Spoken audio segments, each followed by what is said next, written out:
So this evening's keynote comes from Atlanta, Georgia. Nathaniel Smith is the founder and chief equity officer of Partnership for Southern Equity, and he serves as a director of partnerships and research for equitable development at Emory University Center for Community Partnerships.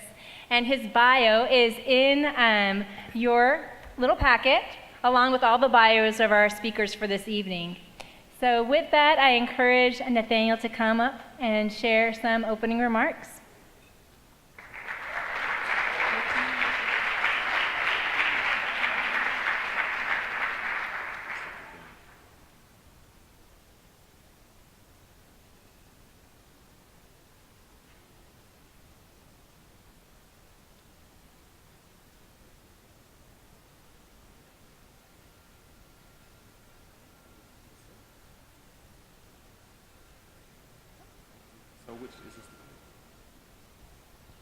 I wish that you could see through my eyes right now. I mean, this is incredible, the amount of people in this room on a Friday night coming together to talk about equity. Something is technical, or other people like to call it technical, but it's really at the end of the day about how we treat each other and how we can come together to envision a new world and a new way of doing this work, not apart, but together. Before I get started, there are a couple of things that I always like to do before I give my little 2 cents about the equity agenda. Is the first, wherever I am, I acknowledge our ancestors. So many times we assume that the movement around just and fair inclusion or equity started when we got here. That just by chance, by happenstance, 300 people just by chance came here this evening to talk about equity. That the individuals that are sitting in the area in the back, talking about their issue, and why their issue is important, and encouraging everyone else to get involved in making change happened by happenstance. That one day someone woke up and said, hey, let's throw a party for equity. It doesn't happen that way. It comes through struggle. It comes through sacrifice. It comes through being willing to be courageous, to say things that sometimes make people feel uncomfortable, to talk about things like race, things like class, and all of the other isms that we face in our community. And for that, for the people that came before us, some of the people in this room today who were involved in this work around the equity agenda before it was called equity, I salute you. And I ask each and every one of you in the room to also give them a round of applause.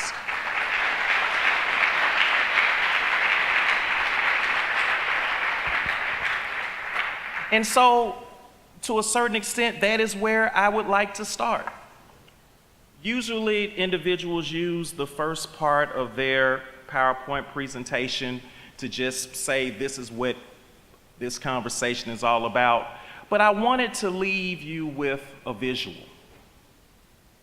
This photo was taken after Hurricane Katrina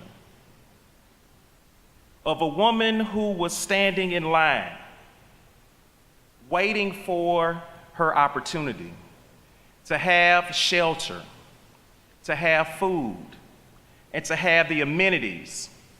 It's poetic almost that she is covered by the American flag. What does that mean? What does it mean to be a part of this nation and to symbolically be covered by the flag that at the time failed her? What does it mean for you as equity leaders to play a part in ensuring that the promises of our nation are fully experienced and met by the people that need the resources in order to sustain not only their quality of life, but to aspire and achieve the things that we all as citizens and people that live here deserve to experience. So for me, again, it's this conversation about the people that have come before us. What do we do to honor them? I say that if we truly honor our ancestors, if we truly honor this woman and other people that have given so much to this country, then we have to push for equity. If we honor our ancestors, we have to strive for equity. So, we look at the past and we look at our elder who was in line during Hurricane Katrina. We honor our elders who have trotted the path before us. But the future, what you're seeing right now in front of you on this slide, is the future of our nation. It's the future of Seattle. It's the future of King County. A little Asian child, a Latino child, an African American child. Soon and very soon, our nation and our counties and our jurisdictions will be the majority people of color. So what does that mean? What does that mean for our ability to remain a sustainable and competitive nation, region, or country? Well, hey, I'm a researcher, so I always have to find ways to show data, so forgive me. But I think it's important in providing the context for the work. So we know that nationally, 46.5% of children under 18 are children of color. We know that eventually the time is coming that our nation will be majority children of color. We know that by the end of the decade, the majority of children under 18 will be children of color. We also know that by 2030, the majority of our workers, 25 and under, will be workers of color. We know that minorities, including Hispanics, Blacks, and Asians, and those of mixed race, account for 50.4% of births in a 12-month period in 2012. And we also know that 20% of today's seniors are people of color, but 46% of today's youth are people of color. So the people that are coming, the people that are maturing, this generation of people of color are depending on a population that is not as diverse as the children that are being born. So what does that mean? That means that the racial divide is definitely important for us to keep up with and understand. But the generational divide is a divide that is just as critical as we transition into this new conversation about equity, this new conversation about how do we leverage the talents and the gifts of the coming generation. We also know that 63%. So it will be an imperative for our kids to have a post-secondary education in order to be prepared for the jobs in the 21st century.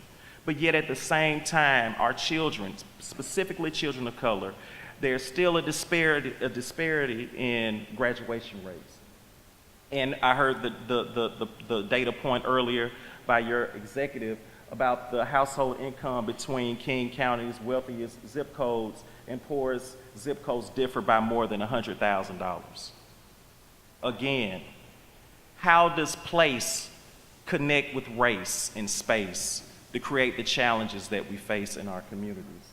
And last but certainly not least, which is amazing to me, I read in the newspaper today that they actually had to adjust the numbers of people in poverty. Initially during the census research and the community survey, it was smaller than this, but just 2 days ago they had to increase the numbers of folks that are poor. Close to 50 million people in America today are impoverished.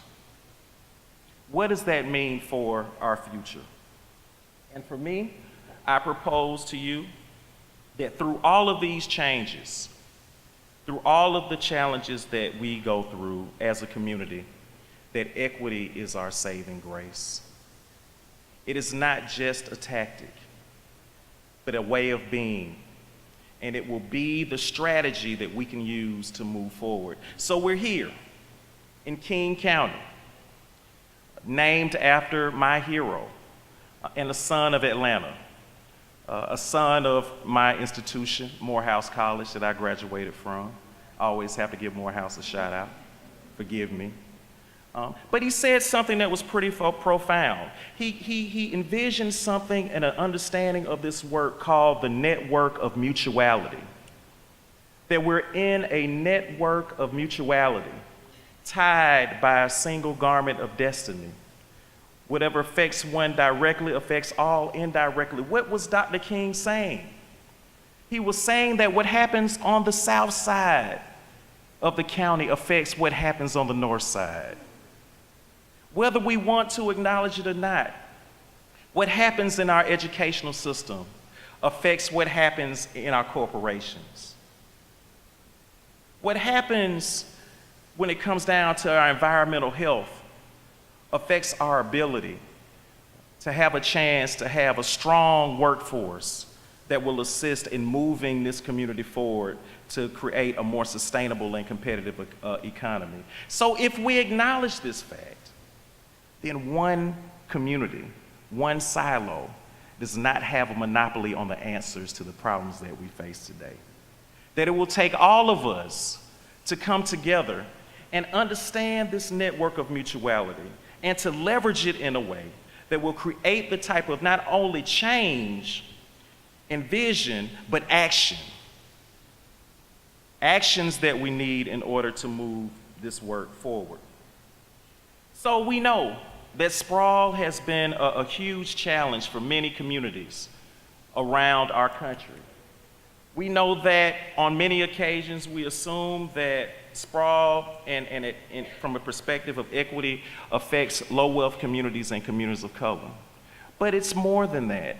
The growth that we are facing, the unmanaged growth that we're facing, not only creates pressures, whether it be around gentrification or the lack of housing and the housing and jobs imbalance, but it also affects people that may not necessarily understand their role in this equity conversation.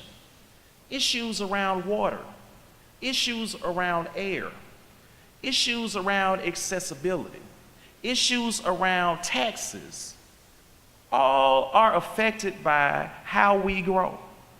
And we also have to be cognizant of the fact that just like you all didn't show up by happenstance, that there were sacrifices made by leaders that wanted a better tomorrow for you and for your kids, on the opposite side of that spectrum, there was a conscious decision to move an alternative agenda that was built on the foundation of structural racism and the foundation of classism and the other isms that I talked about, that use public policy to manifest the challenges that many of the communities that we face have today.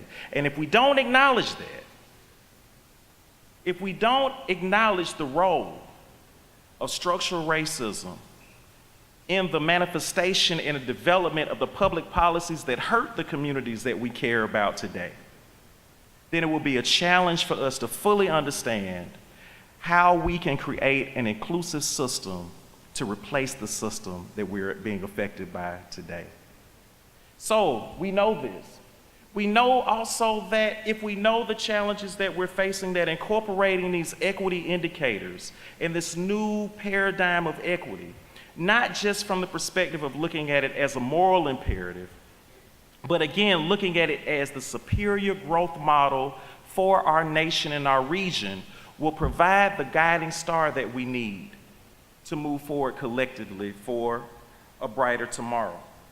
So I won't go through the rigmarole about a definition of equity. I'm sure many of you have your own personal definitions of equity.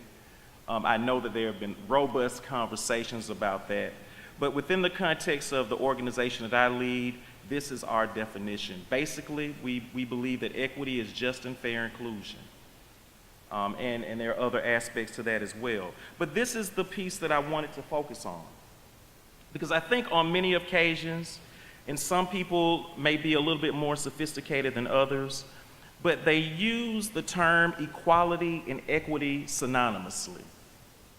And I want to make sure that you understand, if I can't impart any other thing to you this evening, one thing that I would want to make sure that I impart is that equality and equity are not the same. They should not be used interchangeably. Equality is about parity. It's an ideal. It's the destination. Equity, though, is about harmony. How do you find ways to ensure that people have what they need? And within that, the context matters. It's what people need, not what you want them to have. If I wear a size 11 shoe and a sister on the front row wears a size 5 shoe, if I gave her my size 11 shoe, she would have shoes. That would be equality. But when blisters develop, when she can't walk towards her destination of opportunity and purpose, because the shoes that she is wearing is not the size that is required for her to live her optimal life, then we have a problem. We have a problem. And so, and for many of some of my friends here, my dear friend from grad school is here. He's known me for a long time, so I'm a straight shooter, so forgive me. I'm trying to be under my best behavior at this particular point. You know, you flew me from a long way, but I'm gonna say one thing. If you're doing this work, talking about equality, then you've already missed the boat. Because you're not real about it. You're not serious about it. Because at the end of the day, you're not taking the time to understand that people have different needs. If you give me a gallon of water and I just had water 5 hours ago, that's very different than giving me a gallon of water and I didn't have water not only an hour ago or 5 hours ago, but a day ago. I need 2 gallons, not 1. So again, it's important for us to understand those differences. And always, through the work, and this is where this understanding of empathy comes in, it's always important to ask when you work with people, what size shoe do they wear? What size shoe do I wear? How can I find ways to ensure that I am giving people the right shoes that they need in order to march towards equity? So again, it's this shared destiny mantra that serves that is our guiding star for our equity work in Atlanta. And also the importance and why this is so, you have no idea about what this means to me to see so many different interests in the room talking about equity. Because if you want to move this agenda, if you're serious about moving this agenda, you have to move out of your own silos. Yes, you may care about economic justice. I care about economic justice as well. Housing affordability may be important to you. Health equity may be important. But your piece is not the only piece. It is a critical piece in this puzzle that we have to create together. And if you don't understand that, then the solutions to the challenges that we face as a community will continue to elude us. So again, it's about silo busting. It's also about power with versus power over. Let me say that again, because it was kind of quiet, so I'm wondering whether you heard what I said. I just want to make sure you heard what I said. For some of my friends in philanthropy, some of my friends who work in government, some of my friends that are big fish in small ponds in your community, some of you who act as gatekeepers and don't allow other people to come in and do the work. It's about power with, not power over. And so as you build your coalition, understanding the dynamics of power, not just outside of your coalition, but inside of your coalition as well, would be critical and key to not only moving forward now. Yeah, it's easy to move forward when the money is there. But when the money is not there, what will sustain it? What will bring you together? What will keep you together? It's understanding the difference between power with versus power over. So, I'm from the South, and some of you may be from the South, and I'm sure here it's important as well. Relationships matter. It's important to understand the importance of building substantive relationships, not arrangements, not professional arrangements, but relationships if you want to grow this movement for equity. And so within the context of my network, we have various environmental groups that are engaged in the work. And I really appreciate, again, their look at relationships within the context of an ecosystem. And I just wanted to provide a couple of general definitions that the environmental community uses to develop or to discuss ecosystems. And one is a system formed by the interaction of a community of organisms with their physical environment. And that's all good and well, and an ecosystem definition is important. But within the context of the equity work, we have to also work to develop what I coin and what we call it, the Partnership of Southern Equity, the equity ecosystem. How can you begin the process of working together to ensure that the relationships that are apart now in moving this work around equity come together and begin the process of coalescing in a way that will realize the type of equity outcomes that you want? That is really where you are right now in really understanding that. So again, one of my favorite quotes: if you want a future that's distinct from the past, you have to be with the people you aren't used to being with and have conversations that you're not used to having. If you're not serious about doing that, then it's going to be a challenge to move this work forward. How much time do I have? Okay, all right. So there are a couple of things that I want to get to, and it's a challenge. So you may say, well, what is he talking about? You know, how do we know that he's really real with this work? So this is just a general list of some of the organizations that are part of PSC's Leadership Council. They represent the private sector in terms of utility companies, foundations, grassroots organizations, community development corporations. Again, you know, creating a table, an ecosystem where folks can come together and begin the process of moving this work. So I won't go into this conversation about the weak ecosystem, and I won't even really break down about this challenge. But what I will say is, and then I know I have a couple of minutes, is that a lot of times people focus a lot on someone else coming in to move this work. Someone else that will have the silver bullet to bring the type of change that you want in your community. That someone all of a sudden will have all of the solutions that you need, and all you have to do is implement them.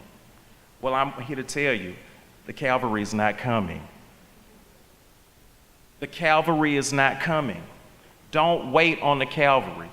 You are the change that you have been waiting for. And there's a unique opportunity now for you to take. You can take it and you can make change happen, but you have to be willing to own it. And regardless of what anybody else is willing to do, you have to be willing to take on that responsibility. So I promise, one more and I'm done. I promise I'm done. I promise. So we're here in King County. And I wanted to end with this, because I think on a lot of times, love has become the bad four-letter word for the work that we do. A lot of times we do this work and we walked away from understanding that there is true power true transformational power in this conversation of love. I was talking to a colleague from this area earlier. To love a child that's not your own and want the best for them, just as much as you want the best for your own child, is transformational love. Wanting a senior citizen to live in a home that is just as safe and sound as your grandparents, that is transformational love.